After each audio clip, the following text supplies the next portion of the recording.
দেখছেন CNW news TV.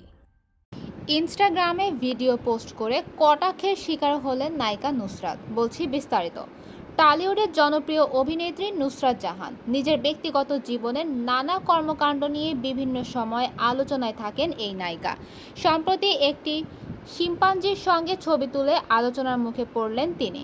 এবার লোকসভা নির্বাচনে তৃণমূলের মনোনয়ন না পেয়ে স্বামী যশকে নিয়ে ছুটি কাটাতে থাইল্যান্ডে গেছেন নুসরাত। সেখানে একটি ভিডিও ধারণ করে নিজের ইনস্টাগ্রামে অ্যাকাউন্টে পোস্ট দিয়েছেন তিনি। ক্যাপশনে লিখেছেন, চমৎকার রোববার, সেই ভালোবাসা ও চুম্বন দিয়েছেন। এই ভিডিও পোস্ট করে বেশ কটাক্ষের শিকার হয়েছেন নুসরাত। অভিনেত্রী ও শিপ্পাজির ঠোঁট নিয়ে আজে বাজে মন্তব্যে মেতেছেন অনেকেই। কেউ লিখেছেন দুজনের ঠোঁট একই রকম।